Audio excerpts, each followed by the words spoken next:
Hello बच्चों, मैं आ चुका हूँ एक और शॉर्ट वीडियो के साथ। और आज का हमारा जो टॉपिक है वो बेसिकली एक डेरिवेशन है। मैंने आपसे कहा था इससे पहले वाले वीडियो में कि डाइपोल से रिलेटेड कुछ डेरिवेशंस भी होते हैं। देखिए बच्चों, ये डेरिवेशन क्या है? Derive an expression for the electric field at any point on the axial line of electric dipole. मेरे प्यारे बच्चों, ये आपको एक इलेक्ट्रिक डाइपोल दिया हुआ है। इसका नेगेटिव चार्ज है -q और ये है प्लस चार्ज +q। हमें पता है इनके बीच की डिस्टेंस कितनी होती है, दोनों चार्जेस के बीच की डिस्टेंस 2a होती है। ठीक है, आपको इस डाइपोल के सेंटर से r डिस्टेंस दूर एक पॉइंट p दिया हुआ है। आपको इस पॉइंट p पे इलेक्ट्रिक फील्ड फाइंड आउट करनी है because of this electric dipole. क्या है अपना एम, क्या है डेरिवेशन का? इस पॉइंट पी पे इलेक्ट्रिक फील्ड फाइंड आउट करनी है। तो बच्चों, ये एक चार्ज है +q। इस +q चार्ज के कारण जो इलेक्ट्रिक फील्ड बनेगी इस पॉइंट पे वो बनेगी E वेक्टर +q। आपको पता है पॉजिटिव चार्ज के कारण जो इलेक्ट्रिक फील्ड बनती है वो अवे बनती है, away from the positive charge. और इस नेगेटिव चार्ज के कारण जो इस पॉइंट पी पे इलेक्ट्रिक फील्ड बनेगी वो कैसी होगी? Toward this side, negative charge की तरफ होगी। तो E vector due to negative charge ये हो गई। ठीक है बच्चों, अब आपको देखने में समझ आ रहा होगा कि +q के कारण जो इलेक्ट्रिक फील्ड बनेगी वो कितनी होगी। आपको पता है कि एक सिंगल चार्ज के कारण जो इलेक्ट्रिक फील्ड बनेगी वो कितनी होती है? 1/4πε0 Q अपॉन आर स्क्वायर। मतलब ये जो डिस्टेंस है यहां से यहां तक की जो डिस्टेंस है उसका स्क्वायर। वैसे ही नेगेटिव चार्ज के कारण जो इलेक्ट्रिक फील्ड बनेगी वो कितनी होगी? 1/4πε0 नेगेटिव Q मतलब चार्ज Q अपॉन ये वाली डिस्टेंस यहां से लेकर के यहां तक जो डिस्टेंस है इसका स्क्वायर। बच्चों, ये दोनों चार्जेस अपनी अपनी इलेक्ट्रिक फील्ड बनाएंगे और इलेक्ट्रिक फील्ड एक वेक्टर क्वांटिटी है। तो इस पॉइंट P पे हम क्या लगाएंगे? Principle of superposition. ठीक है बच्चों, तो सबसे पहले आप क्या करेंगे?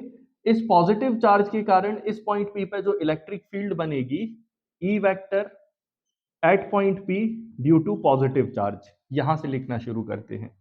E vector at point P due to +q charge कितनी होगी बच्चों? 1/4πε0 q अपॉन, बच्चों ये डिस्टेंस देखें +q की, ये है +q, ये है पॉइंट P। डाइपोल के सेंटर से डिस्टेंस कितनी है बच्चों? r है। और ये वाली डिस्टेंस अगर पूरी 2a है तो यहां से यहां तक डिस्टेंस a होगी, ये डिस्टेंस कितनी होगी? a होगी। तो ये डिस्टेंस कितनी हो जाएगी? यहां से यहां तक की डिस्टेंस टोटल r -a। कितना हो जाएगा बच्चों? r -a का स्क्वायर। और ये जो इलेक्ट्रिक फील्ड इस पॉजिटिव चार्ज के कारण बन रही है ये इस डायरेक्शन में है। और जो डाइपोल मोमेंट की डायरेक्शन है वो भी उसी डायरेक्शन में है जहां पे E वेक्टर +q की डायरेक्शन है। दोनों की डायरेक्शन क्या है? सेम है। तो यहां पे हम लिख देंगे p कैप। ठीक है, यहाँ पे पी कैप और ई वेक्टर +q की डायरेक्शन क्या है? सेम है। अब देखते हैं बच्चों next point. E vector at point P due to negative charge is 1/4πε0 q upon, बच्चों यहां से यहां तक की जो डिस्टेंस होगी ये डिस्टेंस कितनी है? r है। यहां से यहां तक की डिस्टेंस कितनी है? r। और इसमें ये डिस्टेंस और ऐड करें तो ये क्या है? a है। तो टोटल डिस्टेंस कितनी हो जाएगी? r प्लस a का स्क्वायर। बट इस बार जो हम p कैप यूज करेंगे उस p कैप के साथ क्या यूज करना पड़ेगा? Negative sign. ऐसा क्यों किया? क्योंकि p कैप की डायरेक्शन कहां होगी? लेफ्ट से राइट। और E वेक्टर -q की डायरेक्शन कहां है? राइट से लेफ्ट। बच्चों ये दोनों इक्वेशंस और ये डायग्राम आप लोग नोट करो।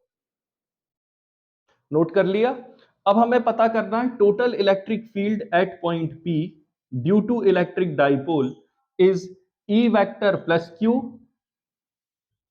Plus E vector -q।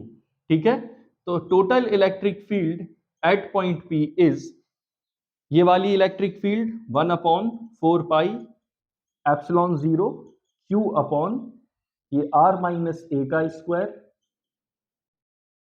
P cap, और फिर यहां पे E वेक्टर माइनस Q, यहां पे प्लस साइन की जगह क्या आ जाएगा, माइनस, ठीक है, -1/4 pi epsilon 0 Q upon R plus a का होल स्क्वायर P कैप।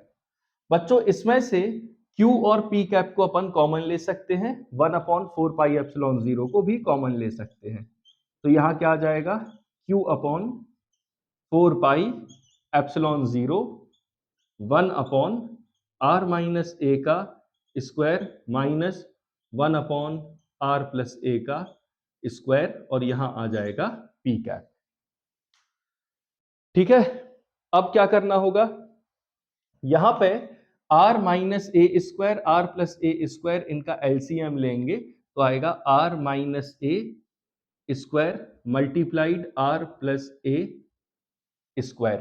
ठीक है बच्चों, R माइनस ए R प्लस ए क्या लिख सकते हैं, R square minus a square का होल स्क्वायर, क्या लिख सकते हैं, R square minus a square का होल स्क्वायर। तो इसको रफ कर देते हैं, आंसर क्या आएगा, ई vector at point P is Q upon 4 pi epsilon 0 upon में क्या आ जाएगा बच्चों, R minus R square minus a square whole square.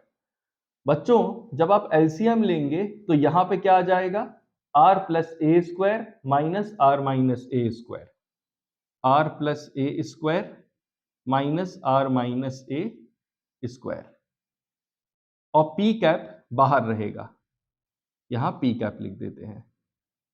ठीक है, R माइनस ए स्क्वायर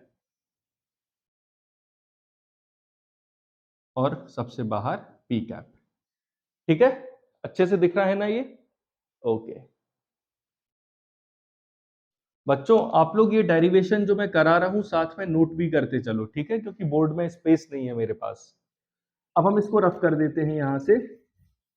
ठीक है, अब यहां देखें बच्चों, इस स्टेप को मैं रिपीट कर देता हूं, यहां पे E vector at point P is equals to, यहां से क्या लिख देंगे, Q upon 4 pi epsilon 0 bracket R plus a square minus R minus a square upon R square minus a square whole square, और यहां पे P कैप। ठीक है, E vector at point P is Q divides 4 pi epsilon 0, बच्चों ये bracket a plus B whole square a minus B whole square, a square plus B square plus 2ab minus a square plus B square minus 2ab upon R square minus a square whole square, और यहां आ जाएगा P cap. बच्चों ये minus sign अंदर जाएगा तो minus R square हो जाएगा माइनस ए स्क्वायर हो जाएगा प्लस 2RA हो जाएगा। तो instead of this minus R square minus a square, हम इन दोनों को कैंसिल कर देंगे, प्लस R स्क्वायर और ए स्क्वायर को, और माइनस R स्क्वायर और ए स्क्वायर को, और 2RA और 2RA क्या हो जाएंगे, ऐड, तो क्या बचेगा यहाँ, Q upon 4 pi epsilon 0 2RA plus 2RA कितना हो जाएगा, 4RA upon R square minus a square का होल स्क्वायर, और यहां आ जाएगा P कैप, और यहां आ जाएगा E vector at point P। Last steps बचे हैं बच्चों अब, 2RA आप इसे क्या लिख सकते हैं, 2 multiplied 2 into R into A, इसको क्या लिखा जा सकता है, Q upon 4 pi epsilon 0 as it is, 4RA को लिख सकते हैं 2 मल्टीप्लाइड 2 RA अपॉन, बच्चों ये R square minus a square में ये जो डिस्टेंस है A, ये बहुत छोटी है एज कंपेयर टू R, तो हम इस ए को क्या कर सकते हैं, निग्लेक्ट कर सकते हैं। So we can neglect this a. तो जैसे ही ए को निग्लेक्ट करेंगे तो यहां पे क्या आ जाएगा, आर की पावर 4, और यहां आ जाएगा पी कैप। ये आ जाएगा resultant electric field at point P के बराबर। तो resultant electric field at point P, बच्चों आप देख रहे हैं यहां पे लिखा है Q, यहां लिखा है 2 और यहां लिखा है A। ध्यान से देखना, Q 2 A। आप क्या जानते हैं, 2 Q मल्टीप्लाइड 2A क्या होता है, P वेक्टर। क्या होता है बच्चों, P वेक्टर। तो Q 2 और A को हटा के हम सीधा क्या लिख सकते हैं यहां पे, P वेक्टर। ठीक है, और ये एक R और एक R कैंसिल होगा, तो यहां बचेगा R क्यूब, और यहां पे Q भी जा चुका है, और अपॉन में क्या आ जाएगा, 4 पाई एप्सिलॉन 0, और यहां आ जाएगा P कैप। तो resultant electric field at point P कितनी होगी बच्चों, ये है E vector at point P, P upon 4 pi epsilon 0 R cube P cap. ठीक है, और यहां पे एक 2 बचा है अभी, Q 2 और A था, तो अभी एक 2 रह गया है, तो यहां पे 2 लगा देते हैं। तो रिजल्टेंट इलेक्ट्रिक फील्ड हो गई E vector at point P is 2P vector upon 4 pi epsilon 0 R cube P cap. तो मेरे प्यारे बच्चों, ये एक छोटा सा डेरिवेशन था related to the electric field due to electric dipole.